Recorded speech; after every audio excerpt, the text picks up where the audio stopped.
एक साथ ही ले लेंगे।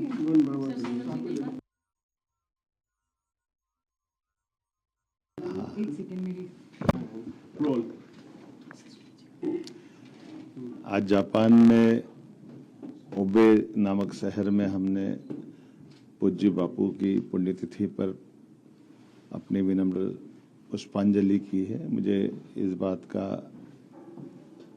एहसास है, महात्मा गांधी जी का समूचा जीवन भारतीय लोगों के लिए, खास करके 19वीं 20वीं शताब्दी के बीच में जिस प्रकार से बापू ने अपने जीवन का एक पूरा दर्शन, एक तरह से अहिंसा, स्वतंत्रता, मानवता, ऐसे कई गुणों से युक्त होकर के बापू ने सदैव सबका मार्ग प्रशस्त किया है। अफ्रीका से लगा करके इंडिया तक जिस प्रकार से उनने अपने सबके लिए एक आदर्श जीवन जी करके पूरे भारतीयों का मान बढ़ाया, सम्मान बढ़ाया, और आज़ादी के लिए जिस प्रकार से अंग्रेजों से उनने संघर्ष किया है। आइंस्टीन ने सही कहा था कि दुनिया आश्चर्य करेगी कि दुबले पतले, इतने एक प्रकार से थोड़ा कृशकाय शरीर लेकिन विराट व्यक्तित्व के धनी, जिनका मन का इरादा हिमालय की एवरेस्ट चट्टान से भी ऊपर था, जिनने सत्य, अहिंसा के मार्ग को सदैव प्राथमिकता दी है। मैं उनको पुण्य स्मरण करता हूँ। मध्य प्रदेश सरकार की ओर से पुण्य बापू का जीवन हम सब के लिए सदैव आदर्श के रूप में रहेगा। आज पुण्यतिथि के साथ हमने उनको स्मरण भी किया है। मैं मध्य प्रदेश के युवाओं के लिए रोजगार के अवसरों के लिए, खासकर औद्योगिक निवेश को बढ़ाने के लिए जापान की यात्रा में हूँ।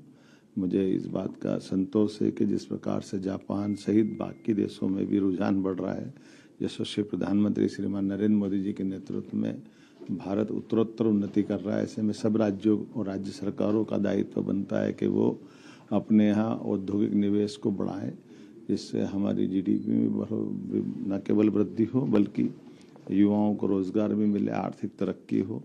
जापान वो देश है जहाँ आर्थिक संपन्नता तो है ही, लेकिन पर प्रौद्योगिकी के मामले में बहुत अच्छी उन्नत अवस्था है। रिसर्च को प्रोत्साहन देते हैं, जीवन अनुशासित जीते हैं, और कई प्रकार की संभावनाओं से भरा हुआ ये पूरा क्षेत्र है। हम आगे बढ़ करके जापान और भारत, खासकर मध्य प्रदेश के संदर्भ में ये यात्रा मील का पत्थर साबित होगी। मेरी अपनी ओर से जापान वासियों को भी शुभकामना, और मध्य प्रदेश वासियों के लिए खासकर यहाँ के बाद जब ग्लोबल इन्वेस्टर समिट 24 तारीख को होगी तो मैं उम्मीद करूँगा कि इस प्रकार से बहुत अच्छा प्रतिसाद हमको मिलेगा। आज एक और कष्ट को स्मरण करना चाहूँगा। बीते दिन अमावस्या के समय कुंभ में, संगम स्नान में हमारे लिए दुखद घटना हुई है। सुबह कई सारे लोग काल के काल में समा गए। परमात्मा उनको, बाबा महाकाल अपने चरणों में स्थान दे। ये एक तरह से हम सबके लिए दुखद बात है, और मुझे इस बात के उस यात्रा के दरमियान अपने मोक्ष की इस खास करके दुखद घड़ी में मोक्ष को उन्हें प्राप्त किया है। घटना की जांच के तो सरकार ने निर्देश जारी किए हैं, और आप सबसे निवेदन करना चाहूँगा कि अब जो जहाँ है वहाँ से सुरक्षित रहे, आने जाने के मार्ग का निर्धारण कर सुरक्षित यात्रा पूरी करे। मैं सभी पुण्यात्माओं के लिए पुनः बाबा महाकाल से कामना करता हूँ कि उनको अपने चरणों में स्थान दें।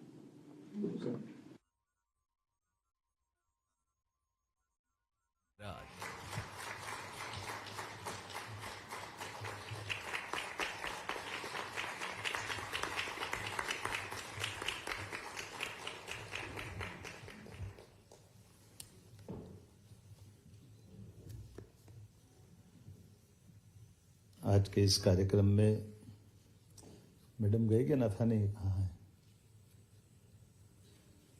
सर मैं साइमल्टेनियसली कर रही हूँ, तो आप बोलते रहिए और सब लोग अपने हेडसेट से सुनते रहेंगे. 私がどこに行っちゃったかを聞いてて、同時通訳させていただきますので、どうぞ皆さん日本語のチャンネルにしていただいてお聞きいただければと思います。आप अदृश्य होके बोल रही हैं। मैं आज के इस बहुत विशिष्ट कार्यक्रम में ओसाका के इस शहर में आप सभी अतिथिगण, उद्योगपतियों, विभिन्न औद्योगिक एसोसिएशन का भारत के हृदय प्रदेश मध्य प्रदेश की ओर से हार्दिक अभिनंदन करता हूं, स्वागत करता हूं। मंच पर विराजमान हमारे ओसाका कोबे के council general Shri Chandru Appar ji, JETRO के डायरेक्टर जनरल चीफ डायरेक्टर श्रीमान हिदेकी सुश्री एमी तेसिमा, CII के भारत प्रतिनिधि विष्णु जाजू जी, डॉक्टर राजेश राजोरा जी, SCS मध्य प्रदेश सरकार, PS राघवेंद्र सिंह जी, कमिश्नर सुदाम खाड़े जी, आज आपके साथ संवाद करने का मौका मिला है। जापान अपनी कर्मठता, कर्मशीलता और कर्तव्य निष्ठा के लिए जाना जाता है। जापान के लोगों से न केवल उनके काम की गुणवत्ता बल्कि जीवन जीने की मस्ती भी सीख सकते हैं और जीवन के प्रति आस्था का प्रतीक भी ही जापान, जिसको वरदान मिला सूर्य देवता से।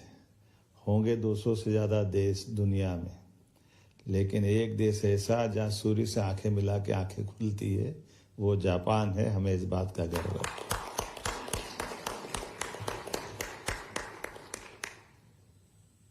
आप अनुवाद कर रहे हैं क्या?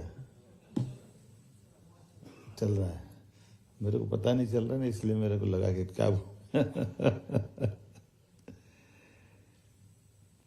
वैसे तो फिल्मी गाने बहुत अच्छे अच्छे हैं, बहुत सारी जगह बहुत सारे दोहराए जा सकते हैं, लेकिन एक गाने की पंक्ति बहुत बढ़िया है, अपने लिए जिए तो क्या जिए, तो जी ए दिल जमाने के लिए। हमारे लिए ये गाने की पंक्ति से सूर्य देवता को भी नमन होता है, जो स्वयं प्रकाश देते हैं, अपने स्वयं के लिए नहीं, उनसे संसार की सृष्टि चलती है, सबको जीवन मिलता है। और ये जापान वो देश है और भारत भी वही देश है जो दोनों में अपनी जीवन सृष्टि में अपना आधार किसी को मानता है तो सूर्य देवता को मानता है, जिनके माध्यम से हम अपना जीवन पाते हैं। ये हमारा सौभाग्य है। आज के इस अवसर पर जब मैं किसी निवेश के संबंध में अपने सभी योग्य अफसरों के द्वारा दिए गए प्रेजेंटेशन को देख रहा था, तो क्रमशः मेरे को तो ऐसा लगता है कि जैसे किसी के परिवार में 2 या 4 बच्चे, अच्छा वो बच्चा कौन सा है, तो वो तो सभी को अच्छा बताएगा। उसकी बड़ी मुश्किल हो जाती है कि वो किसके बारे में कहे कि यही अच्छा है। इतने प्रकार से अलग अलग तरह से हमारे प्रदेश के विभागों के द्वारा लोगों को निवेश करने के लिए, मध्य प्रदेश से जुड़ने के लिए, हमारे सभी प्रकार के संसाधनों के दोहन के लिए जो अवसर उपलब्ध कराए गए हैं, उसके माध्यम से हम निश्चित रूप से कह सकते हैं कि हम अपने उद्योगपति की उस भावना के लिए मौका देने आए हैं, जो किसी के जीवन के खुद के लिए तो 2 रोटी खाना है, उसको करना क्या है, लेकिन वो अपने काम से, अपने कर्तव्य भावना से, अपने बिजनेस से कई सारे लोगों की जिंदगी के कष्ट मिटा सकते हैं। ये सौभाग्य हमारे उद्योगपति को मिलता है। मुझे इस बात की प्रसन्नता है। मैं ऐसे समूह में बात कर रहा हूँ जो मेरी इस भावनाओं को समझ रहे हैं। जब मैं निवेश, रोजगार, आर्थिक प्रगति की बात करता हूँ तो मुझे इसका और आनंद आता है जब वैश्विक निवेश के लिए सबसे सक्षम तकनीकी साझेदारी और सांस्कृतिक संबंधों का केंद्र हमारा जापान देश है। मुझे इस बात की भी प्रसन्नता है, जहाँ मैं बात कर रहा हूँ वहाँ सरलता, सुगमता और संपन्नता तीनों की त्रिवेणी बहती है, जिसके भरोसे से हमारे लिए भविष्य की एक मजबूत नींव भर के हम अपने विश्वास को मंजिल तक पहुंचा सकते हैं। मुझे इस बात की भी प्रसन्नता है जहां मैं बात कर रहा हूं, ये देश भी उसी तरह से जाना जाता है जिस तरह से भारत जाना जाता है, मध्य प्रदेश जाना जाता है, जहां न्यूनतम रूप से हमारे अपने जीवन में कोई औद्योगिक अशांतता हो या लेबर प्रॉब्लम हो, इसके कहीं अते पते जैसे जापान में नहीं लगते हैं। ऐसी स्थिति मध्य प्रदेश की भी है, जहां हम अपने बिजनेस के लिए सभी प्रकार की अनुकूलता पाते हैं और कम से कम व्यवस्थाओं के भरोसे से ज्यादा विश्वास बनाया जा सकता है। मुझे इस बात की भी प्रसन्नता है, जहां मैं बात करने के लिए खड़ा हूं, वहां परमात्मा ने भी प्रकृति ने कुछ ज्यादा ही वरदान दिया है। इसलिए वन संपदा, जल संपदा, खनिज संपदा, मानव संपदा, सभी प्रकार की व्यवस्थाओं से जुड़ करके जीने का एक अंदाज ही अलग है। और हम भी ये कहते हैं कि हम शोषण के लिए नहीं, दोहन के लिए आपको बुला रहे हैं, क्योंकि दोहन शब्द बोलते ही हम प्रकृति और परमात्मा के बीच बुद्ध के संदेश को लेके खड़े दिखाई देते हैं, जिसके माध्यम से हम जियो और जीने दो की भावना से भी जोड़ करके हमारे अपने मूल उद्देश्य की तरफ आके दिखाई देते हैं। मुझे इस बात की प्रसन्नता है, जहां मैं विद्युत सरप्लस स्टेट के नाते से अपनी सरकार का ये महत्वपूर्ण पक्ष आपके सामने बता रहा हूं, उसी के समान मैं अपने प्रदेश को देश के अंदर सबसे क्लीन सिटी, सबसे क्लीन राजधानी और ग्रीन एनर्जी के भंडार से भी सरप्लस मानता हूं। उद्योगों के लिए पर्याप्त लैंड बैंक, अच्छी कनेक्टिविटी और रेल, रोड, हवाई सभी प्रकार के आवागमन के संसाधनों से हमारे प्रदेश ने अपनी एक अलग पहचान देश भर में निवेशकों के बीच बनाई है। मुझे इस बात का भी आनंद है कि हमारे प्रदेश के अंदर इंडस्ट्रियल कॉरिडोर्स भी अलग अलग प्रकार से बने हैं, जो राष्ट्रीय औद्योगिक कॉरिडोर्स का एक तरह से वो उनका वैकल्पिक स्थान लेने की स्थिति में आ रहे हैं। जब 8 लेन सुपर एक्सप्रेसवे जब हमारी दिल्ली से मुंबई की तरफ जाता है तो मध्य प्रदेश से जुड़ के जाता है, मुझे इस बात की भी प्रसन्नता है। और केवल वो नहीं, अटल प्रगति पथ, दिल्ली मुंबई एक्सप्रेसवे, औद्योगिक कॉरिडोर, पूर्व पश्चिम कॉरिडोर, उत्तर दक्षिण कॉरिडोर, ये सभी प्रकार के देश के किसी भी हिस्से से कहीं भी जाना हो, जो एक निवेशक के लिए सबसे मूलभूत आवश्यकता होती है कि वो अपने उत्पाद को समय रहते पूरे देश में पहुंचा सके। मुझे इस बात की प्रसन्नता है, मध्य प्रदेश की वो धरती है जो न केवल हमारे देश बल्कि देश से बाहर जाने के लिए भी समुद्री मार्गों पर और देश के साथ लगे हुए कई और देशों की तरफ भी भौगोलिक रूप से जुड़ने के लिए वो तत्पर होते हैं। मुझे इस बात की भी प्रसन्नता है, हमारे प्रदेश के अंदर 300 से अधिक औद्योगिक पार्क हैं और औद्योगिक पार्क में भी सभी प्रकार की व्यवस्था, जैसे food parks, IT parks, spice parks, plastic parks, medical device park, solar equipment park, footwear park, EV park, IT park, pharma park, textile park, garments units के park, plug and play zone, semiconductor park.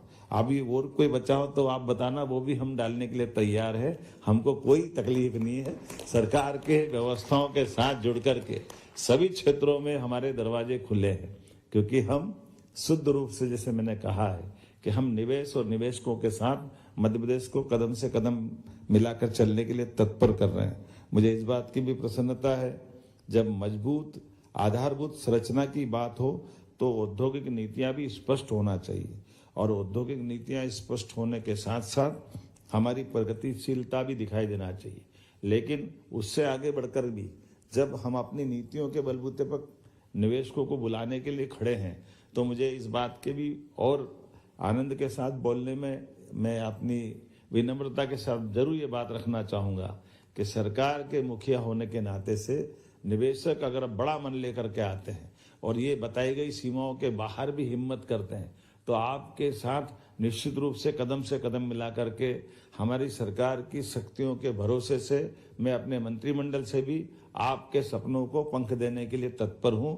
मुझे कोई परेशानी नहीं है, क्योंकि हम निवेशकों के साथ जुड़ करके भविष्य में एक अच्छी साझेदारी की भूमिका रखना चाहते हैं। यद्यपि हमारी सरकार ने 25 से अधिक नई नीतियां निवेशकों की दृष्टि से बहुत आकर्षक सभी प्रकार से इन्वेस्टमेंट को आमंत्रित करने के लिए बुलाई है, लेकिन इन पॉलिसियों के इतर जाकर भी निर्णय लेना पड़े तो हम उसके लिए भी तैयार हैं। इसीलिए मध्य प्रदेश की तरफ से आपको बुलाने के लिए मैं यहाँ स्वयं डायस पे खड़ा होकर के अपनी बात रख रहा हूँ। मुझे इस बात की भी प्रसन्नता है कि स्वास्थ्य के क्षेत्र में भी हमने मेडिकल कॉलेजों में भी कई सारे नवाचार किए, नए नए प्रकार से हमने अपने हॉस्पिटल को जोड़ करके भी पीपीपी मॉडल पे मेडिकल कॉलेज देने की बात कही है।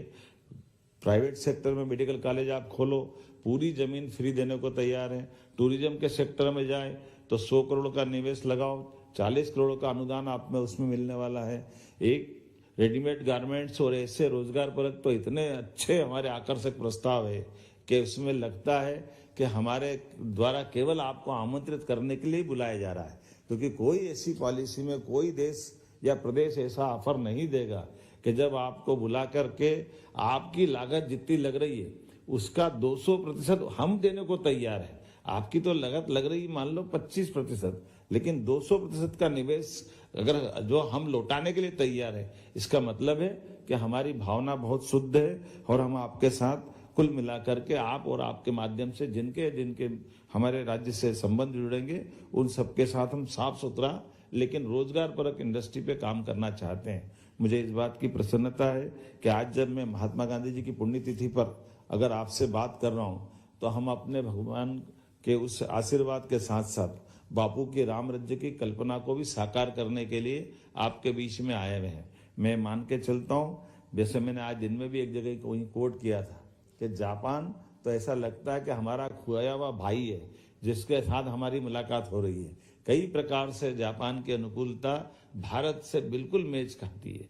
हमारी बौद्धिक दृष्टि से भी, महात्मा बुद्ध की दृष्टि से भी, एशिया के भागीदार होने की दृष्टि से भी और सूर्यनारायण की संस्कृति से जोड़कर भी, सभी प्रकार से देखो तो जापान हमारे साथ खड़ा दिखाई देता है।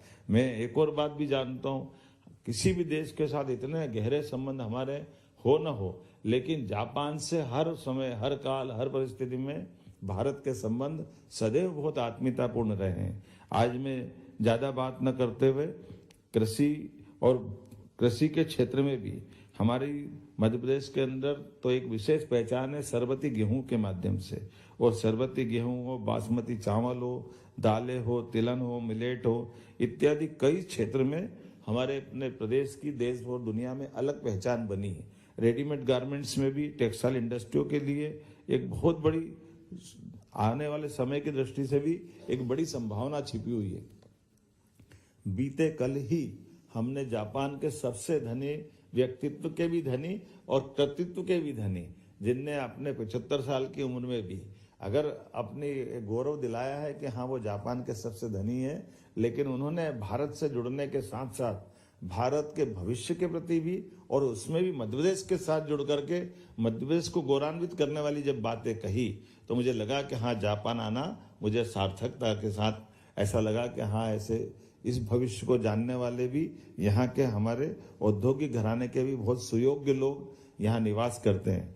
मैं आज जब फार्मा सेक्टर के लिए भी गया तो ऐसे लगा, हमारे यहाँ तो ये मान के चलो कि फार्मा की बहुत सारी बातें बता दी, अब मैं दोबारा दोहराना नहीं चाहूँगा, लेकिन फार्मा हो, पैनासोनिक हो, ब्रिजस्टोन हो, जो जो कंपनियां हमारे साथ एक बार जुड़ी है वो अभी अपना इतना उत्साह के साथ स्वागत कर रही है। वो अपने आप में इस बात का स्पष्ट कर रही है कि हाँ हमारे साथ एक बार जो आता है वो वहीं का होके रह जाता है। पावर सरप्लस की बात तो मैंने दोहरा दी है। आईटी से लेकर भी ऐसे कई सेक्टर है जिसमें हमारे यहाँ आबादी का एक प्लस है और जापान में जिस बात की कमी है, हम एक दूसरे पे अवलंबित है, एक दूसरे पे निर्भर है। हमारे पास बौद्धिक क्षमता की कमी नहीं है, थोड़े से रोजगार के अवसरों की कमी के आधार पर हम कई प्रकार के स्किल डेवलपमेंट के काम पे भी काम कर सकते हैं और रिसर्च के आधार पे भी अपनी साथ में सहभागिता रह सकती है। बोलने के लिए तो बहुत कुछ है, लेकिन आज आपको बीच में ऐसा लगा कि वाकई मेरे अपने सुयोग्य अफसरों ने जितने अच्छे से बात कही है, आज की यह शाम सार्थक हुई है। मेरी अपनी ओर से धन्यवाद, बहुत बहुत धन्यवाद।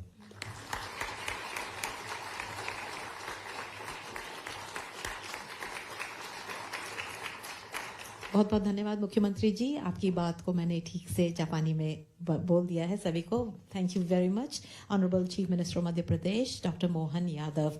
And now I would like to invite on the podium mister Vishnu Jaju for his vote of thanks.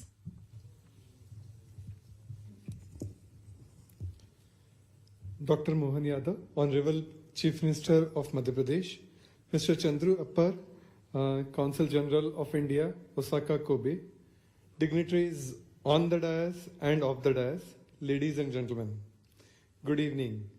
On behalf of Confederation of Indian Industry and Government of Madhya Pradesh, I sincerely thank you for joining us today for this important occasion.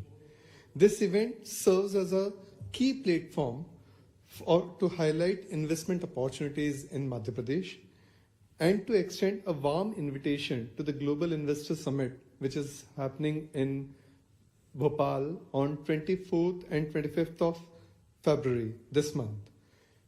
It underscores the deep and growing ties between India and Japan while showcasing Madhya Pradesh's vast potential as a business and innovation hub. We are especially grateful to the Consul General of India, Osaka Kobe, for his invaluable leadership and support in making this event a success. Our sincere appreciation goes to Japan External Trade Organization, JETRO, for their outstanding collaboration in connecting us with the Japan's distinguished business community. Your engagement has been instrumental in fostering new opportunities. I also extend my gratitude to the esteemed industry leaders, investors, and dignitaries present here today. Your keen interest and participation add immense value to this initiative. We look forward to strengthening the relationship between India and Japan and Madhya Pradesh especially in the years to come, and hope to welcome you Bhopal for the Global Investor Summit 2025. Thank you once again for being with us in this evening. Thank you.